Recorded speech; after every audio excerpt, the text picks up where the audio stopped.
تو اپوزیشن جماعتوں کی سوچ کے اس فرق کی وجہ سے کچھ دنوں سے مختلف حلقے پی ڈی ایم کے بکھرنے کی بات کر رہے ہیں، لیکن براڈ شیٹ سکینڈل نے اس بکھرتی ہوئی پی ڈی ایم کو ایک بار پھر متحد کر دیا ہے۔ حکومت کی جانب سے جسٹس ریٹائرڈ عظمت سعید شیخ کو براڈ شیٹ تحقیقاتی کمیٹی کا سربراہ بنائے جانے کو اپوزیشن نے متحدہ طور پر اعتراض اٹھاتے ہوئے مسترد کر دیا۔ نون لیگ کے رہنماؤں نے پریس کانفرنس کی اور کہا کہ عظمت سعید سابق وزیر اعظم نواز شریف کے خلاف پاناما کیس کا فیصلہ سنانے والے ججز میں شامل تھے۔ جس وقت براڈ شیٹ معاہدہ کیا گیا وہ ڈپٹی پروسیکیوٹر عظمت سعید شوکت خانم کے بورڈ آف گورنرز کے ممبر بھی ہیں، انہیں کمیٹی کا سربراہ اور دیگر کو ممبر بنانے کا کوئی جواز نہیں بنتا۔ نون لیگ کا اس بارے میں کیا کہنا ہے یہ آپ سنیے۔ حکومت نے فیصلہ کیا کہ ہم کمیشن بنائیں گے۔ کمیشن میں کون لوگ رکھے؟ جو خود وزیر ہیں۔ ماشاءاللہ ایک اور اضافہ اس کے اندر کیا گیا، کل عظمت سعید صاحب کو ریٹائرڈ جج ہیں سپریم کورٹ کے، ان کو اس کمیشن کا انچارج لگایا گیا۔ یہ ایگریمنٹ سن 2000 میں سائن ہوا۔ عظمت سعید صاحب پنجاب میں ڈپٹی پروسیکیوٹر جنرل تھے، وہ ان لوگوں کے لیے کام کر رہے تھے جنہوں نے اس ایگریمنٹ کے ذریعے اربوں روپے کی کرپشن ملک میں کی ہے۔ تو کیا ہم یہ توقع کر سکتے ہیں کہ یہ ادارہ حقیقت تک پہنچے گا؟ وفاقی وزیر داخلہ شیخ رشید نے جسٹس ریٹائرڈ عظمت سعید کے تقرر کو مسترد کرنے کے اپوزیشن کے بیانیے کو مسترد کر دیا اور کہا کہ پہلے پڑھوا لیں کہ کیا شیخ عظمت سعید بھی نیب کے پروسیکیوٹر رہے ہیں اور جسٹس عظمت کو نہ لگائیں تو کیا جسٹس قیوم کو لگائیں۔ شیخ رشید نے اس بارے میں آج کیا کہا یہ آپ سنیں۔ پیشن گوئی کر سکتے آنے والے 2-3 مہینوں کے میں براڈ شیٹ پاکستان کا پاناما 2 ہوگا، اور میں مریم صاحبہ کو ہمیشہ کہتا ہوں کہ کہنے سے پہلے پڑھ لیا کریں۔ کیا شیخ عظمت صاحب نیب کے کبھی پروسیکیوٹر رہے ہیں؟ پہلے پڑھوا لیں، اور شیخ عظمت کو نہ لگائیں تو کیا جسٹس قیوم کو لگائیں؟ جی دنیا لا کا کیا سیاست ہو رہی ہے اس ملک میں؟ شیخ عظمت صاحب نے والیوم 10 پڑھی ہوئی ہے۔ تو شیخ رشید صاحب پریس کانفرنس میں یہ کہہ رہے ہیں کہ کیا جسٹس عظمت سعید شیخ کو نہ لگایا جائے تو جسٹس قیوم کو لگایا جائے۔ اس پوری صورتحال پر گفتگو کرتے ہیں پاکستان پیپلز پارٹی کے سینئر رہنما قمر زمان قاہرہ صاحب ہمارے ساتھ موجود ہیں۔ قاہرہ صاحب بہت شکریہ پروگرام کے لیے آپ نے وقت نکالا۔ تو قاہرہ صاحب جسٹس عظمت سعید صاحب کی تقرری پر آپ لوگوں کو اعتراض ہے اور شیخ صاحب یہ کہہ رہے ہیں شیخ رشید صاحب کہ پھر کیا جسٹس قیوم کو لگا دیں؟ کوئی نام آپ لوگوں نے کیا تجویز کیے ہیں حکومت کو کہ کس کو لگایا جائے پھر اس کمیٹی کی سربراہی پر؟ دیکھیے شیخ عظمت صاحب بڑے اچھے نام کے جج ہیں، ہمیں ان کی کریڈیبلٹی پہ اعتراض نہیں ہے، لیکن سوال کیا ہے کہ ایک ایسا جج جو کہ شوکت خانم کے بورڈ آف گورنر سے شامل ہو، ان کو اس پہ شامل کرنا خود ہی ایک تضاد کو کھڑا کرنے کے مترادف ہے۔ تو ہمارا خیال یہ ہے کہ شیخ صاحب خود ہی اپنے آپ کو اس سے الگ کر لیں گے۔ حکومت کو چاہیے کہ اس میں کنٹروورشل نام شامل کرنے کی بجائے اس میں ایسے نام جن پہ اعتراض اٹھ سکے، کنٹروورسی ہو یا نہ ہو، ان کا کردار بڑا اعلیٰ ہوگا۔ اسی طرح ان کے علاوہ آپ نے ایف آئی اے کا بندہ ڈالنا ہے، آپ نے اٹارنی جنرل کو ڈالنا ہے، یہ سارے حکومت کے آفسز ہیں نا، آپ کیوں اپنے آپ کو شک میں شامل کر رہے ہیں؟ تو بہتر یہ ہے کہ آپ سٹنگ جوڈیشری میں سے نیوٹرل 2-3 ناموں کے اوپر ایک کمیشن بنائیں جو اس کو حقائق کو سامنے لے کے، یہ ہمارا موقف ہے۔ ہمیں شیخ صاحب کی ذات پہ اعتراض نہیں ہے، لیکن شیخ صاحب اس کے ایک ریفری جج کے طور یا مانیٹرنگ جج کے طور پہ بھی رہے، اور اب وہ شوکت خان بورڈ آف گورنرز میں بھی شامل ہیں، بھلے وہ ہوں گے ٹوٹلی جو ویلفیئر کے نام پہ، ویلفیئر کے حوالے سے، لیکن وہ اس میں شامل تو ہیں۔ تو خان صاحب کے ساتھ ان کا ایک تعلق تو بن سکتا ہے۔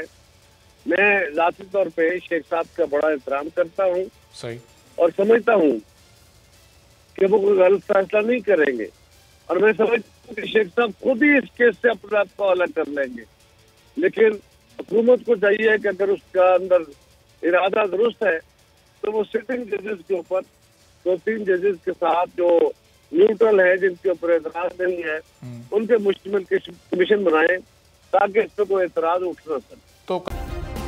سبسکرائب کریں اور بیل دبائیں تاکہ کوئی خبر رہ نہ جائے۔